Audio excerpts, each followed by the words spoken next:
श्रीवेङ्कटार्यतनयं तत्पादकमलाश्रयं पादूलान्नवगून्नेन्दुं रामानुजगुरुं भजे नीलादुङ्गस्तनगिरिधरी सुप्तमुक्तोक्तिकृष्णं पारात्यं स्वं श्रुतिसदशिरसिद्धमध्यापयन्ति सोच्छिष्टायां सृजनिगलितं याबलाकृत्य पुङ्क्ते कोदारश्रीनमयिदमिदं भूय एवास्तु भूयः அஞ்சு குடிக்கொரு சந்ததியாய் ஆழ்வார்கள் தஞ்சையலை விஞ்சி நிற்கும் தன்மையளாய் பிஞ்சாய் படுத்தாளை ஆண்டாளை பக்தியுடன் நாளும் படுத்தாய் மனமே மகிழ்ந்து. ஸ்ரீமதே ராமானுஜாய நமஹ.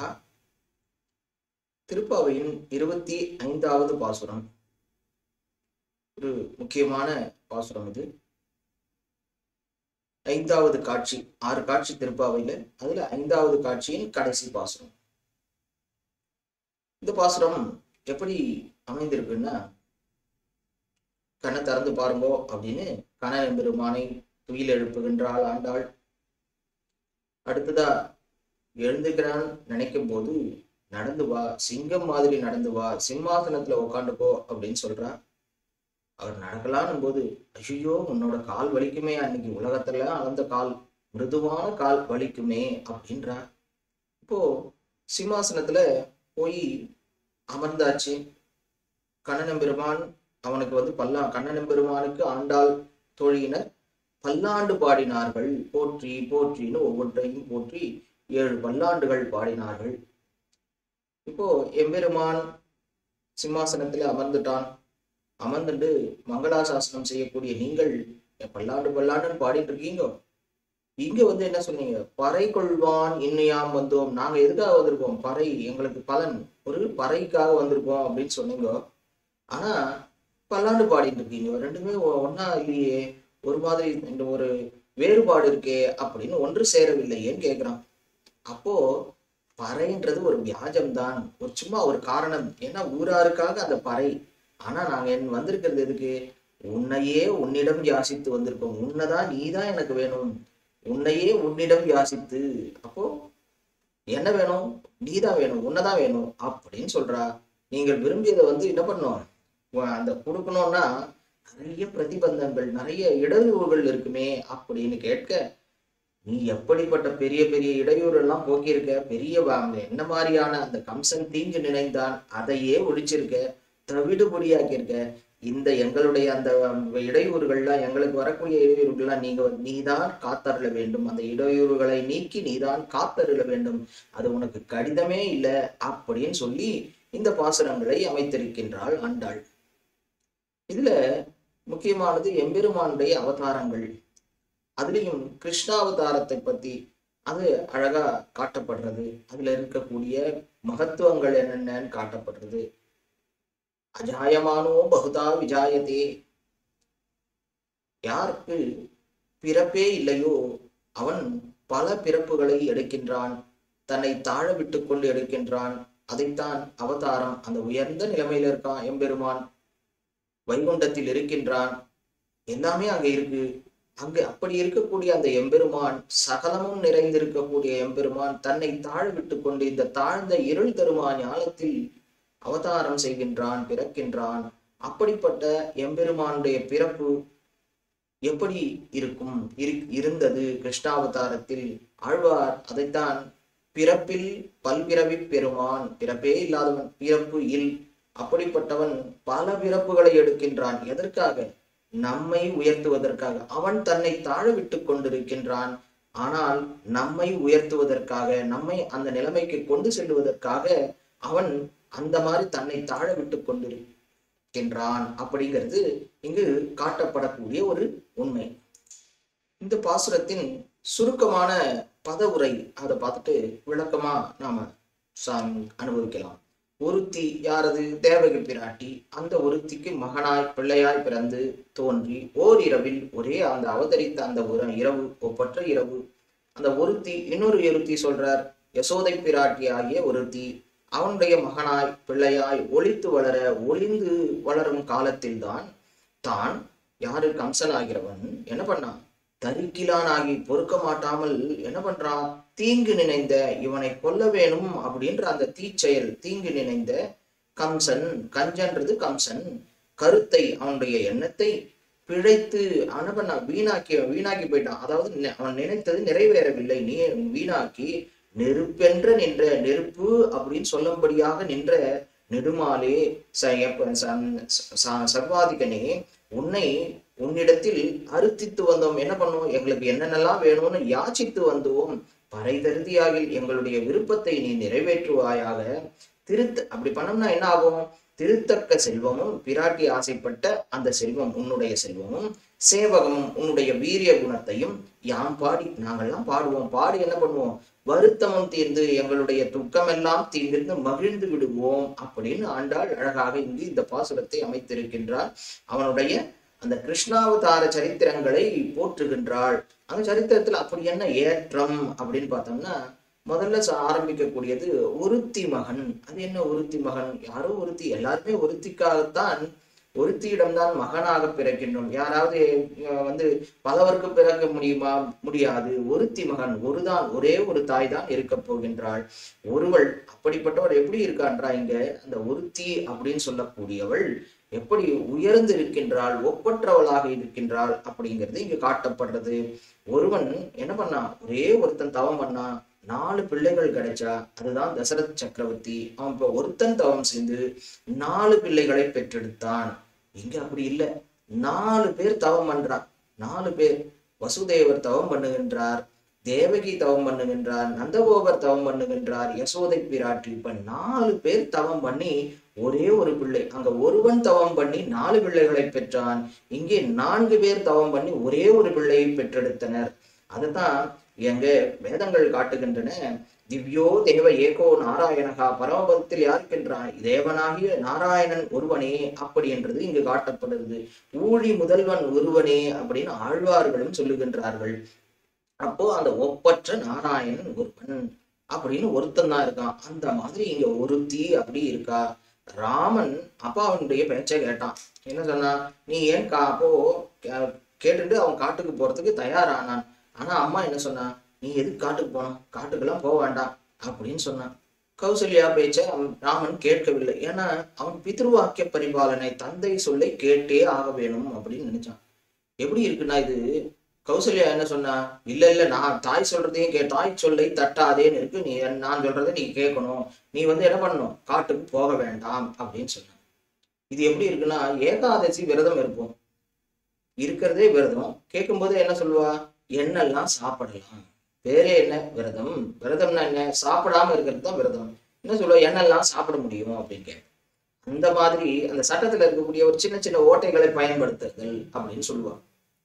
அப்போ அவர் தாய் சொல்லை தட்டாதேன்ற அதற்கேற்றவாறு தாய் வேண்டான்னு சொன்னா போகாம இருந்திருக்கலாம். ஆனா அவர் அப்படி பண்ணல.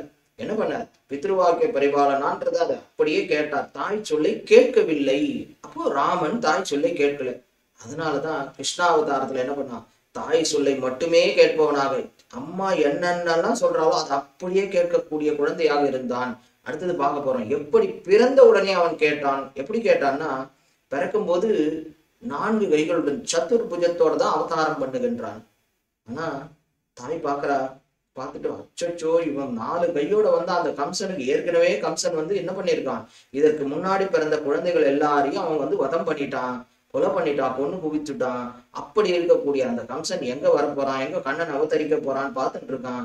இவன் என்னடானா எங்க அப்பா குதிரைக்குள்ள இல்லைன்ற மாதிரி 4 கைகளுடன் காட்சி அளிக்கின்றான். 4 கையோட வந்தவனு பார்க்கும் போதே தெரிஞ்சு போயிடும். சத்துர்புகத்தோட இருந்தா என்ன, ஸ்ரீமன் நாராயணன் தான் அப்படின்னு தெரிஞ்சு போயிடும்.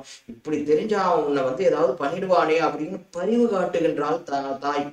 சொன்னா, இப்படிலாம் இருக்கக்கூடாது, 4 கையோட எல்லாம் இருக்கக்கூடாது, 2 கையோட 2 கையை மறைச்சுக்கோ அப்படின்னு சொன்னா தாயானவள் உடனே செய்தான். அப்போ தாய் என்ன, அதை பிறந்த உடனே ராமனாவது 24 வயதுலதான் கேட்டான். ஆனா இங்க அப்படி இல்லை. இவன் என்ன பண்ணான்? கண்ணன் பிறந்த உடனேயே, பிறந்த அந்த க்ஷணத்திலேயே தான் தாய் என்ன சொன்னாலோ அதை அப்படியே கேட்டான். அதுதான் அங்க பாகவதத்துல அழகா சொல்லப்படுறது. தம் அற்புதம் பாலகம் அம்புஜேக்ஷணம் சதுர்புஜம் சங்க கதாயுதாயுதம் அப்படின்னு அந்த புஜத்தோடு அவதாரம் பண்ணான். 11 வயசு வரைக்கும் என்ன பண்ணான்? அம்மா பிறந்தவன்னு சொன்னா, நீ 2 கையோட இரு, 4 கை வேண்டாம் அப்படின்னு சொல்ல 2 கையை மறைச்சுக்கோன்னு சொன்னா அதை அப்படியே செய்தான். என்ன பண்ணா 11வது வயதில் கம்ச வதம் ஆகிறது. அந்த கம்ச வதத்துக்கு அப்புறம் தான் மறுபடியும் சதுர்புஜத்தோட இருந்தான். அது வரைக்கும் அம்மா சொன்னது அப்படியே கேட்டு 2 கைகளோடு இருந்தான் அல்லவா, அந்த ஒருத்தி, அப்படிப்பட்ட ஒருத்தியினுடைய மகனாக அவதரித்தான். அடுத்ததாக பிறந்து ஒருத்தி மகனாய், மகன்றவன் யார் அப்படின்றது ஒரு சர்ச்சை எழுந்துதான். மகன்றவன் யார்னா, யார் பெற்றோருடைய பெயரை கேட்கின்றாளோ அவாதான் அவருடைய சொல்லை கேட்டு நடக்கின்றார்களோ அவர்கள்தான் மகன். தாய் தந்தையினுடைய பெயரை என்ன சொல்றாலோ சொல்றத அப்படியே கேட்டு நடக்கக்கூடியவன் மகன். மீதி பேர்லாம் யாரு? அப்ப பிள்ளை. தாய் சொல்லலாம் கேட்கலன்னா அவ வெறும் பிள்ளையாதான் இருப்பா. அது பிள்ளைன்றது அணில் பிள்ளையாக இருக்கலாம், கீரி பிள்ளை, நிறைய பிள்ளைகள் இருக்கின்றன. அந்த மாதிரி பிள்ளையா இருக்கலாம். ஆனா சொல் பேச்சை கேட்கக்கூடியவன் மகன். எப்படி இருந்தான் கண்ணன் எம்பெருமான்? மகனாக இருந்தான். அதுதான் பார்த்தோம். இப்போ எப்படி அவன் கையை மறைச்சு போனா உடனே மறைச்சினான். அப்போ மகன் அவன். தாய் தந்தையரின் சொல்லை கேட்டவன். அப்போ மகனாக பிறந்து, நம்ம ஏற்கனவே பல இடங்களில் பார்த்திருக்கோம், எம்பெருமான அவதாரம் தான் சொல்ல முடியும், பிறத்தல் அப்படின்றது சொல்ல முடியாது. ஏன் சொல்ல முடியாது? நாமெல்லாம் எதற்காக பிறக்கின்றோம்? கர்ம வினையால் நாம் செய்யக்கூடிய அந்த கர்மத்தினால் பிறக்கின்றோம். ஆனா எம்பெருமான் என்ன பிறக்கின்றானா? இல்லை, அவதாரம் செய்கின்றான். தன்னை உயர்ந்த இடத்திலிருந்து தாழ விட்டு கொண்டு தன் விருப்பப்படி அவனே தாய் தந்தையரை தேர்ந்தெடுக்கின்றான். அவனுக்கு தெரியும் முற்பிறப்புல என்ன, முன்னாடி அவதாரம் என்ன பண்ணோம், பின்னாடி என்ன பண்ணோம், இப்ப என்ன பண்ணோம், அனைத்தும் தெரியும். நமக்கு தெரியுமா? போன பிறவில நீங்க என்னவா இருந்தீங்க தெரியாது, அடுத்த பிறவி தெரியாது, நாம எங்க இருந்து வந்தோம் தெரியாது, எதுவுமே தெரியாது நமக்கு. நாம கர்ம வசத்திற்கு உட்பட்டு பிறக்கின்றோம், கர்ப்பவாசம் செய்து பிறக்கின்றோம். ஆனால் எம்பெருமான் நிறைய அவதாரங்கள் தான் செய்கின்றான். ஆனா அப்படிப்பட்ட அந்த எம்பெருமானை இங்கு ஆண்டாள் பிறந்து அப்படின்னு சொல்றான். எப்படி அது சொல்ல முடியும்? எம்பெருமான் பாத்தீங்கன்னா நரசிம்ம அவதாரம் தூண்ல அப்படின்னு வெளியில வரார். அப்படியே வெளியில பிரகல்லாதனை காப்பாற்றுகின்றார். அதே மாதிரி கஜேந்திர யானைக்கு என்ன பண்றார்? உதவி பண்றவருக்கு அங்க வைகுண்டத்திலிருந்து அப்படியே பறந்து நேரடியாக விடுகின்றார். அப்படிலாம் பண்ணலையே. கிருஷ்ணாவதாரம் எப்படி நிகழ்ந்தது? 8 மாதம் தாயினுடைய கர்ப்பத்தில் இருந்தான். எதற்காக இருந்தான்? நம்மை பிறவி பிணியிலிருந்து நோக்குவதற்காக அவன் கர்ப்பவாசம் செய்து பிறந்தான். அவன் கர்ப்பவாசம் செய்யணும்ன்ற அவசியமே இல்லை. இருந்தாலும் அவன் கர்ப்பவாசம் செய்து நாம் இனி பிறக்க கூடாது, நாமெல்லாம் யாருமே இனிமே பிறக்க கூடாது, அதற்காக அவன் பிறந்தான். அவன் கர்ப்பவாசம் செய்து கொண்டு பிறந்தான். அந்த பிறவி கட்டு நாமெல்லாம் என்ன பண்றோம்? புனரபி ஜனனே புனரபி மரணேன்று இறப்பு பிறப்பு அப்படின்னு மாறி மாறி இருந்துட்டு இருக்கு. அப்படிப்பட்ட அந்த விலங்கு, பெரிய விலங்குல மாட்டின்னு இருக்கோம், நம்ம சமுத்திர சாகரத்துல மாட்டின்னு இருக்கோம். அப்படிப்பட்ட நம்மை பிறவி பிணி என்ற அந்த பிறவி கட்டிலிருந்து விடுவிக்க என்ன பண்ணான்? அவன் பிறந்த உடனே தாயோடையும் தந்தையோடையும் அந்த விலங்கை உடைத்தான். அதனால என்ன, நாமும் இந்த பிறவின்ற அந்த பிணி விலங்கை உடைக்க வேண்டும் அப்படின்றதுக்காகத்தான் எம்பெருமான் இங்கு பிறந்தான். கர்ப்பவாசம் செய்து தன்னை தாழ விட்டு கொண்டு நம்மை போலவே ஒரு கர்ப்பவாசம், தாயினுடைய கர்ப்பத்திலிருந்து பிறந்தான் அல்லவா. அதனால் தான் ஆண்டாள் இங்கு அழகாக பிறந்து, அவதாரம் தான் இருந்தாலும் கர்ப்பவாசம் செய்து கொண்டு நாம் பிறக்காமல் இருப்பதற்காக பிறந்தான். அதனால் ஆண்டாள் இங்கு பிறந்து அப்படிங்கிற அந்த சப்தத்தை பயன்படுத்துகின்றாள். அதுதானே மகாகுணம். என்ன சொல்றா? பகுதா விஜாயத்தேன்னு வேதங்களும் சொல்லுகின்றன. சம்பவாமி, பல்பிறவி பெருமான் அப்படின்லாம் சொன்ன, தோன்றினான் அப்படின்னு தான் சொல்லணும். அந்த நீர்மை அவ்வளவு எளிமையா கர்ப்பவாசம் செய்து வந்திருக்கான் இல்லையா, அதனால பிறந்து அப்படின்னு சொன்னா. மகனாய் பிறந்து என்ன சொல்ற? மாதா பிதாக்களுடைய வார்த்தைகளை கேட்பவனாக பிறந்து. அப்போ இங்க இப்ப தேவகி பிராட்டியை பத்தி அழகா சொல்லிட்டா. அவள் தான் ஒருத்தி. அந்த ஒருத்தியினுடைய மகனாய் பிறந்தான். பிறந்து என்ன பண்ணான்? அது ஓர் இரவில் ஒரே ராத்திரி பிறந்த அந்த க்ஷணம் கூட அங்க தங்க முடியல. தன்னுடைய பெற்றோர்களிடம் உடனே கிளம்ப வேண்டியது, வேறு இடத்திற்கு பெயர்ந்தான். அப்படிப்பட்ட அந்த ஒப்பில்லாத இரவு அப்படின்னு அந்த இரவையும் போற்றுகின்றார் ஆண்டாள். அதாவது பிறவி எடுத்த தேவகி பிராட்டியிடம் பிறந்தான். அவள் ஒருத்தி, ஒப்பற்ற ஒருத்தியாக இருந்தாள். அவன் அந்த அந்த ராத்திரியிலேயே கிளம்பி போனான் இல்லையா, அந்த ராத்திரியும் ஒப்பற்றது. ஏன் ஒப்பற்றதுன்னா, அந்த ராத்திரியில தான் 4 பேர் மட்டும் முடிச்சுட்டு இருந்தாங்க. எந்த ராத்திரியும் பாருங்க, இப்பெல்லாம் ராத்திரியை பார்த்தா ராத்திரி ஃபுல்லா எல்லா இடமும் நிறைய இடம் ஜெகஜோதியா முழிச்சுட்டே இருக்கா.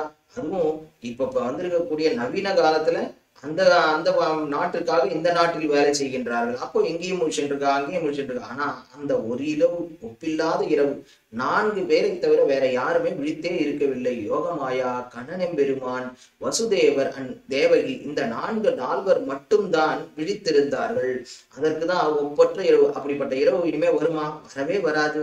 அதனால்தான் ஆண்டாள் அதனை ஒப்பற்ற இரவு, அப்படிப்பட்ட இரவு, ஒப்பற்ற இரவில் ஒருத்தி மகனாய் இன்னொரு ஒருத்தி அங்கே பிறந்து இங்கே வளர்ந்தான் அப்படி இருக்கக்கூடிய யசோதை பெற்றெடுத்த மகன் அப்படின்னு சொல்லும்படியாக பாடல் கூட இருக்கு இல்லையா, என்ன தவம் செய்தனை யசோதையை தான் கேட்கிறா. அப்போ அந்த அளவுக்கு ஒருத்தி மகனாய் அவதார ரசத்தை ஒருத்திக்கு கொடுத்தான் அங்க தேவகிக்கு. இங்க என்ன பண்ணா, லீலா ரசம், அந்த விளையாட்டு சேஷ்டிதங்கள் எல்லாம் இந்த தாய்கிட்ட நடந்தது. அந்த லீலா ரசத்தை அனுபவித்தான். அவளை காட்டிலும் ஒரு பாக்கியசாலி யாருன்னா இருப்பாளா? இருக்கவே மாட்டாளே. திருவிலேன் ஒன்னும் வெற்றிலேன் எல்லா தெய்வனங்கை யசோதை பெற்றாலேன் புலம்பரார் ஆழ்வார்கள்லாம். ஒருத்திக்கு பிறந்த குழந்தை ஒருத்தர் கேட்டாலாம், அங்க குழந்தை பிறந்தது, இங்க வந்தா பால் கிடைக்குமா, அவளால பால் கூட்ட முடியுமா அப்படின்னு கேட்டாலாம். அங்க பூதன் ராட்சசி அவ கணன பெருமானை பார்த்தவொடனே தானா அவளுக்கு பால் சுரக்கிறது. அந்த தாய் உள்ளம் ஏதோ ஒரு மூலையில இருக்கக்கூடியது பால் சுரக்கிறது. அவள் விஷப்பால் தான் கொடுத்தாள், இருந்தாலும் அவளுக்கே பால் சுரக்கும் போது இவளுக்கு சுரக்காம இருக்குமா? அப்படி அந்த அளவுக்கு அவனை பார்த்த உடனேயே பிடிக்கும் அப்படிங்கிறது தான் இங்கு ஆண்டாள் நமக்கு காட்டுகின்றார். அப்படி எல்லா உலகுக்கும் ஈசனாய் இருக்கக்கூடிய அவனை என்ன பண்றா யசோதை? அடிக்கிறா, உரல்ல கட்டி போடுறா. முடியுமா? இந்த உலகையே தாங்குபவன், உலகையே படைத்தவன், அந்த அவனை ஒரு உரலில் கட்டி போட முடியும்னா அப்ப யசோதை பெற்ற பாக்கியம்தான் என்ன? ஆஹா, அப்படிங்கிறது இங்க ஆண்டாள் நமக்கு காட்டுகின்றாள். எதற்காக ஒருத்தின்னு சொல்லணும்? நேரா சொல்லியிருக்கலாம் இல்லையா? தேவகி மகனாய் பிறந்து அந்த ராத்திரியிலே இங்கு யசோதை மகனாய் வளர்ந்த அப்படின்னு சொல்லியிருக்கலாமே. ஏன் ஒருத்தி அப்படின்னு சொன்னாங்க? எம்பெருமானுக்கு அதாவது பரிவு. இங்கேயும் பாருங்க எப்படி எம்பெருமான் மீது பரிவு. அவனுடைய பெயரை சொன்னா இதே மாதிரி தேவகி பெற்றெடுத்த பிள்ளைதான் இங்கு யசோதையின் பிள்ளையாக வளர்கின்றது அப்படின்னு சொன்னா கம்சன் ஏதாவது பண்ணிடுவானோ அப்படிங்கிற அந்த பயம், அப்படிப்பட்ட வாத்சல்யம் எம்பெருமான். அதனாலதான் ஒருத்தி மகனாய் அப்படின்னு சொன்னான். ஏன்னா யார் இவோ? பெரியாழ்வாருடைய மகள் அல்லவா? அவன் எப்படி பெரியாழ்வார் என்ன பண்ணார்? அத்தத்தின் 10ஆம் நாள் தோன்றிய அச்சுதன் அப்படின்னு சொன்னார். அது என்ன? அஸ்தத்துக்கு 10 நட்சத்திரம் கழிச்சு தோன்றியவன். ஏன்னா கம்சன் எதனா பண்ணிடுவானோ, நேரடியா அவனுடைய நட்சத்திரத்தை சொன்னா கம்சன் ஏதாவது செய்து விடுவானோன்றதுக்காக பெரியாழ்வார் என்ன பண்ணார்? அத்தத்தின் 10ஆம் நாள் தோன்றிய அச்சுதன் அப்படின்னு சொன்னா. அப்படி சொன்ன அவள் அதனாலதானோ என்னவோ இங்கு ஒருத்தி அப்படின்னு பேரையே சொல்லாம ஒருத்தின்னு சொன்னா. இந்த ஞானத்தின் பக்திரனை பெற்ற நங்கமீர் நானோர் மற்றில்லை என்று தானும் சொல்லும்படியான அந்த பெருமை. ரோஹிணி முதல்ல அந்த ரோஹிணியில எப்படி அவதரித்தான்னா, ரோஹிணி நட்சத்திரமும் அஷ்டமி திதியும் ஒன்று சேருதல் அப்படிங்கிற ஒரு இடம், ஒரு நேரம். அந்த நேரத்தை தான் ஜெயந்தின்னு சொல்லுவா. இப்ப எல்லாத்துக்குமே ஜெயந்தி சொல்றோம். ஆனா அந்த ஜெயந்தினாவே என்ன அர்த்தம்? அஷ்டமி திதி இருக்கணும், ரோஹிணி நட்சத்திரம் ரெண்டும் சேர்ந்தால் ஜெயந்தி. அப்போ எம்பெருமான் அவதரிக்கக்கூடிய அந்த காலத்திற்கு ஜெயந்தி அப்படின்னு பேர். அது மட்டும் இல்ல, எப்படிப்பட்டவளாக இருந்தால் பயந்து பயந்து வச்சுட்டு இருந்தா குழந்தைன்னா பேரே வைக்கல. 1 வருஷம் வரைக்கும் அவனுக்கு பேரே வைக்கல. அந்த பேரே வைக்காம வச்சுட்டு இருந்தா. அதுவும் பெயர் சூட்டு விழா சரி பண்ணலாம் அப்படின்னு பொண்ணு நந்தகோபர் சொன்னாராம், எல்லாரையும் ஊரை கூப்பிட்டுருவா, எல்லாரையும் கூப்பிட்டு நம்ம எல்லாருக்கும் விருந்து படைக்கலாமா அப்படின்னாராம். அப்போ அவருடைய ஆச்சாரியன் அந்த குலகுரு கர்காச்சாரியன் அவர் தான் கம்சனுக்கும் அரசபையில குலகுரு. இப்போ என்ன பண்ணாராம், நீ வேற வேலை இல்லை, நான் இங்க உனக்கு இந்த கண்ணனுக்கு பெயர் சூட்டு விழா பண்றேன்னு தெரிஞ்சா போதும் கம்சனுக்கு, அவ்வளவுதான், எல்லாத்தையும் கொண்டு குவிச்சிடுவான். அதனால யாருக்குமே தெரியக்கூடாது. இந்த காலத்துல பாருங்க, ஒரு பெயர் சூட்டு விழான்னா எந்த அளவுக்கு கோலாகலமாக பெரிய பெரிய பேனர்லாம் போட்டு என்னென்னவோ பண்றா. ஆனா எல்லாத்துக்கும் காரணமான அந்த எம்பெருமானுடைய பெயர் சூட்டு விழா எப்படி நடந்தது? யாருக்கும் தெரியாமல் ஒரு மாட்டு தொழுவத்தில 2 பேர் தான் இருக்கா. அவருடைய ஆச்சாரியன் இருக்கா, அவ்வளவுதான். கர்காச்சாரியன், இவ அப்பா அம்மா, இவா மட்டுமே இருக்கக்கூடிய அந்த ரகசியமாக ஒரு மாட்டு தொழுவத்தில் நடந்தது. அப்படி அதனால்தான் இப்பவும் பாருங்க, ஜெயந்தி, அந்த கிருஷ்ண ஜெயந்தி, ஸ்ரீ ஜெயந்தியை மட்டும் 4-5 நாள் கொண்டாடுவோம். ஒவ்வொருத்தருக்கும் ஒவ்வொரு நாள் கிருஷ்ண ஜெயந்தி, பலவித பக்ஷணங்கள் பண்ணி கொண்டாடுறோம். ஏன்? அன்னைக்கு எம்பெருமானுக்கு கொண்டாடவே முடியலையே. அந்த ஜெயந்தி, அந்த பெயர் சூட்டு விழாவை ஏதாவது பண்ண முடியுதா? எல்லாமே ரகசியமா வைக்க வேண்டியதா இருந்தது கம்ச பயத்தினாலே. அதனாலதான் இன்னைக்கு ஸ்ரீ ஜெயந்தினா எந்த அளவுக்கு கோலாகலமாக எல்லாரும் பல நாட்கள் கொண்டாடுகின்றோம் அப்படிங்கிறது காண முடியுது. ஆனா ராமனுக்கும் ஜெயந்தி, அந்த ராம ஜெயந்தியில என்ன பண்றோம்? ராமன் பிறந்தான், அந்த ராமன் பிறந்த அந்த நட்சத்திரத்தை நாம் கொண்டாடுகின்றோம். ஆனா வெறும் பானகம் கரைக்கிறோம், அவ்வளவுதான். அதுல அந்த அளவுக்கு பெருசா எதுவும் பண்றது இல்லை. ஆனா கிருஷ்ணனுக்கு பிறந்த நாள் கொண்டாடும் போது எப்படி கொண்டாடுறோம்? ஒவ்வொருத்தருக்கும் ஒவ்வொரு நாள் கிருஷ்ண ஜெயந்தி வருது. அஷ்டமியும் கொண்டாடுகிறோம், ரோஹிணியும் கொண்டாடுறோம். ஒவ்வொருத்தருக்கும் ஒவ்வொரு நாள் கொண்டாடி இத்தனை நாளா கிருஷ்ண ஜெயந்தி அப்படின்னா அந்த அளவுக்கு அவன் அன்னைக்கு கொண்டாட முடியலையே, இன்னைக்கு கொண்டாடணும், பலவித பட்சணங்களோட கொண்டாடணும் அப்படின்னு பல நாட்கள் கொண்டாடக்கூடிய அளவாக இந்த கிருஷ்ண ஜெயந்தி என்ற கிருஷ்ண ஜெயந்தி அமைந்திருக்கின்றதுன்னா அதுல ஆச்சரியமே இல்லை. ஒருத்தி அப்படின்னு ஏன் இந்த சப்தத்தை ஆண்டாள் பயன்படுத்தினால்னா ஆழ்வார்களும் ஏற்கனவே பண்ணியிருக்கா. என்ன சொன்னா, எல்லாருக்கும் தெரியும் ஒருத்தினா யாருன்னு தெரியாதானே. ஒருத்தினா இவதான் யசோதை தான், அங்க ஒருத்தினா தேவகி தான், அது எல்லாருக்கும் தெரியுமே, அதுக்கு இருக்கு மறுபடியும் பேரை வேற சொல்லணும் அப்படின்னா ஆழ்வாரும் இதுதான் பயன்படுத்தியிருக்காரு. ஏற்கனவே நம்ம ஆழ்வார் என்ன பண்றார், விதியினால் பெடைமணக்கும் என்னடை அன்னங்கால் மதியிலால் குரல் மானாய் உலகிறந்த கள்வர்க்கு மதியிலேன் வல்வினையே மாளாதோ என்று ஒருத்தி மதியெல்லாம் உள்கலங்கி மயங்குமால் எண்ணீரே அப்படின்னு தூது அனுப்புறார்.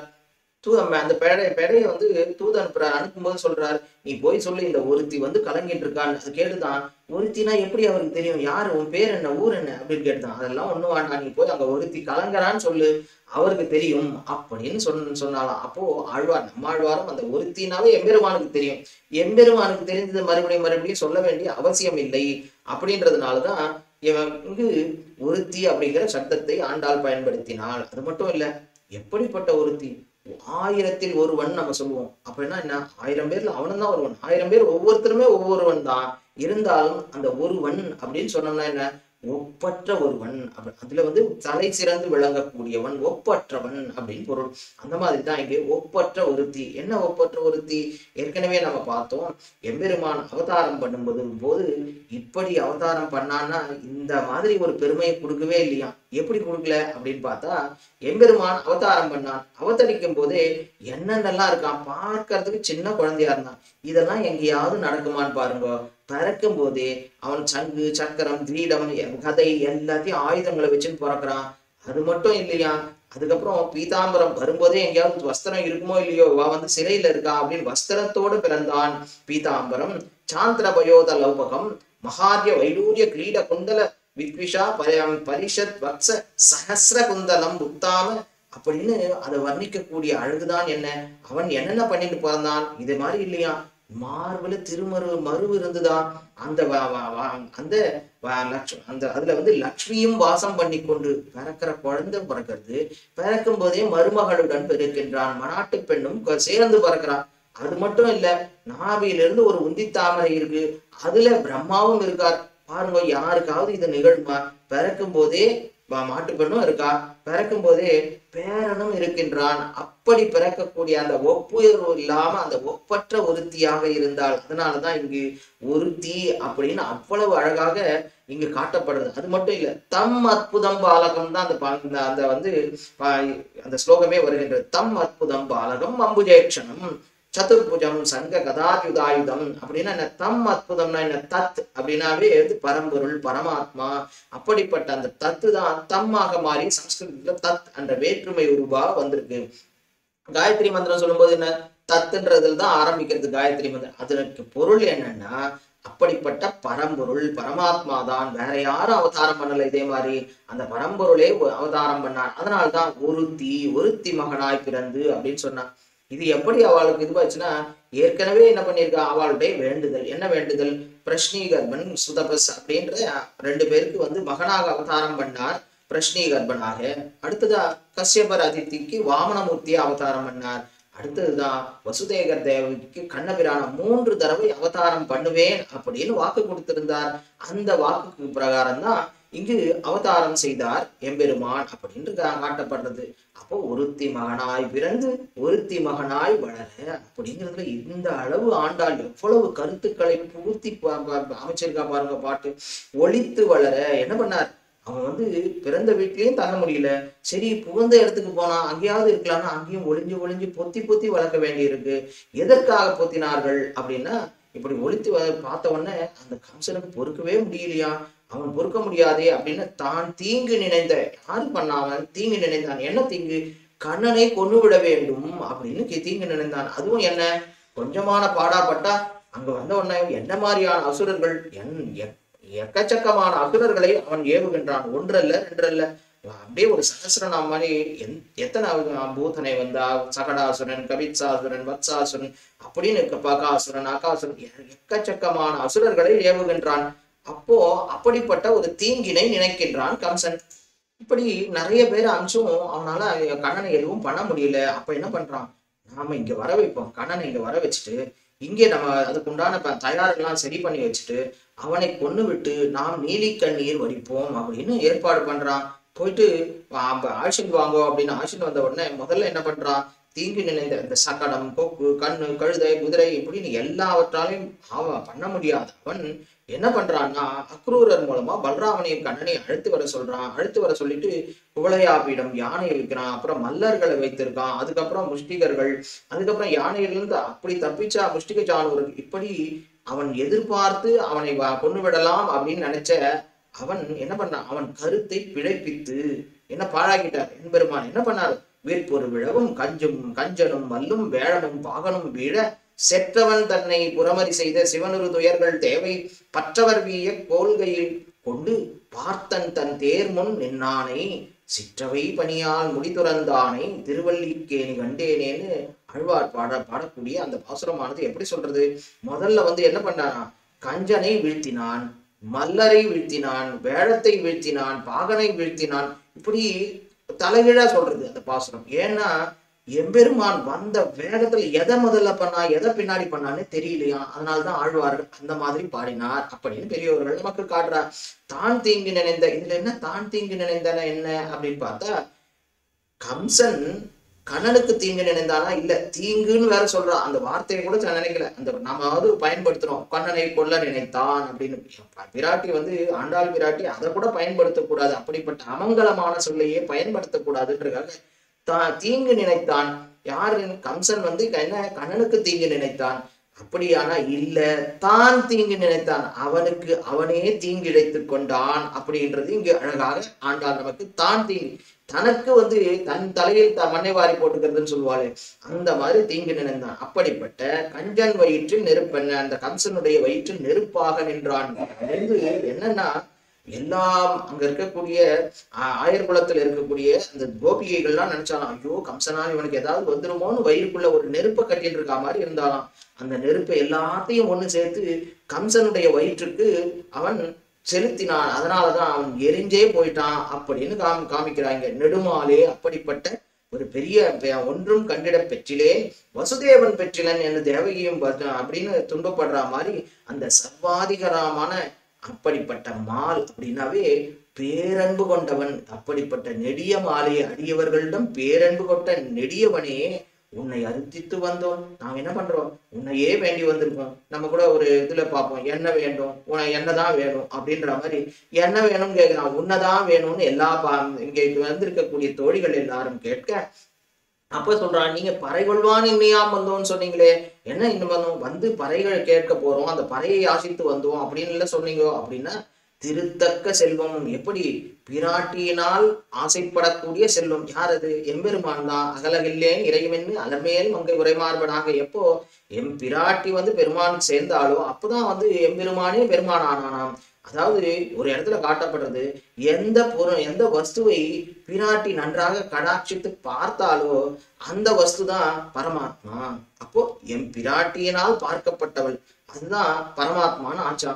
அப்போ பரமாத்மான்னு சொல்லக்கூடிய அந்த செல்வம், பிராட்டிக்கு பிடித்த அந்த செல்வம், அந்த செல்வத்தையும் சேவகம் என்ன பண்ணுவோம், நிறைய சேவகம் பண்ணிருக்கோம். உன்னுடைய வீரியத்தை எல்லாம் நாங்க பேசினோம். அன்றி உலகம் வளர்ந்தாய் சேவகமே ஐஸ், அந்த வீரியங்கள் எல்லாம் நாங்க பாட போறோம். ஆற்றப்படைத்தான் மகனே அப்படின்னு பாட போறோம். கப்பம் தவிர்க்கும் கலியே அப்படின்னு பாட போறோம். இப்படி எல்லாம் சேவகம் செய்ய போகின்றோம். அப்படி செஞ்சா என்னாகும், வருத்தமும் தீர்ந்து எம்பெருமானை பாட வருத்தம் தீர்கின்றது. எம்பெருமான் அந்த செல்வத்தை, அந்த எந்த செல்வம் பிராட்டியுடன் சேர்ந்த பிராட்டியினுடைய செல்வமான எம்பெருமானை நினைக்க நினைக்க மகிழ்கின்றது. அதைத்தான் வருத்தமும் தீர்ந்து மகிழ்ந்து. எப்படி இருக்கணும், முதல்ல எம்பெருமான் அந்த எந்த திருத்தக்க செல்வத்தை நாம் சொல்லுவதனால் என்ன ஆகிறது, நமக்கு மகிழ்ச்சி உண்டாகிறது. அவனுடைய சேவகத்தை பாடுவதனால் நமக்கு இருக்கக்கூடிய வருத்தம் தீருகின்றது. அப்படிதான் எம்பெருமான் வேண்டும் அப்படின்னு சொல்ல, அடுத்த காட்சிக்கு நாம் செல்ல போகிறோம். முக்கியமான கடைசி காட்சி, அடுத்த 5 பாசுரங்கள். அந்த பாசுரங்கள் என்ன சொல்றா ஆண்டாள் அப்படிங்கிறத அனுபவிக்கலாம். ஸ்ரீமதே ராமானுஜாய நமஹ.